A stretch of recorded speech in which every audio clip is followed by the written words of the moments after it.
एक छोटे से गांव में माँ दुर्गा की पूजा बड़े धूमधाम से की जाती थी। देखो भाग्यवान, इस साल हमें माँ दुर्गा की पूजा और भी अच्छे से करनी होगी। आप सही कह रहे हो जी, इस साल हम लोग माँ दुर्गा की पूजा धूमधाम से करेंगे। हर साल गांव वाले माँ दुर्गा की मूर्ति बनाकर 9 दिन तक पूजा करते थे और 10वें दिन विसर्जन करते थे।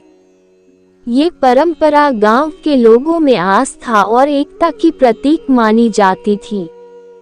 वहीं उसी गांव के पास एक घना जंगल था, जिसके बारे में गांव वालों में एक डरावनी मान्यता थी। देखो भाई, मैंने सुना है हमारे गांव के पास वाले जंगल में एक चुड़ैल रहती है। हाँ भाई, मैंने भी सुना है कि रात को उस जंगल के पास जो कोई भी जाता है उससे वह चुड़ैल भगा देती है। नहीं भाई, ऐसा कुछ भी नहीं है। जहाँ तक मैं जानता हूँ कि रात को अगर कोई उस जंगल के पास भी जाता तो वह चुड़ैल उसे पकड़ लेती थी और फिर वह कभी वापस नहीं लौटता था।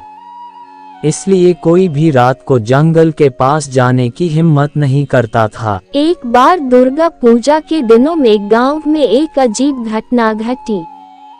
पूजा के तीसरे दिन एक छोटे बच्चे का अचानक गांव से गायब हो जाना पूरे गांव में सनसनी फैला गया। कहीं ये चुड़ैल का काम तो नहीं? हाँ भाई, तुम सही कह रहे हो। ऐसा काम उस चुड़ैल के सिवाय कोई नहीं कर सकता है। गांव के प्रधान ने घोषणा की, सुनो सुनो गांव वालों, इस गांव से एक बच्चा गायब हो गया है। रात के समय उस जंगल की ओर कोई भी मत जाना। पूजा के चौथे दिन गांव की एक बहादुर महिला जिसका नाम लक्ष्मी था, सुनो गांव वालों, मैं उस जंगल में अकेले ही जाऊंगी और मुझे जानना ही कि उस जंगल में क्या है। उसने ठान लिया कि वह इस रहस्य को सुलझाएगी। वह माँ दुर्गा की भक्त थी और माँ पर उसकी अटूट आस्था थी। लक्ष्मी ने रात को माँ दुर्गा की मूर्ति के सामने प्रण लिया, मैं उस चुड़ैल का सामना करूंगी और गांव वालों को इस डर से मुक्त करूंगी। रात को लक्ष्मी जंगल की ओर चल पड़ी। हाथ में माँ दुर्गा का एक छोटा सा प्रतीक चिन्ह लेकर वह जंगल के भीतर प्रवेश कर गई। जंगल में घना अंधकार था और ठंडी हवा चल रही थी। अचानक उसके सामने एक भयंकर चुड़ैल प्रकट हुई। चुड़ैल ने डरावनी आवाज में लक्ष्मी से कहा, हा हा हा हा, तू कौन है जो मेरे क्षेत्र में आए है? मैं माँ दुर्गा की भक्त हूँ और तेरे अत्याचारों को समाप्त करने आई हूँ। हा हा हा, तुझे लगता है कि माँ दुर्गा तुझे मुझसे बचा लेंगी?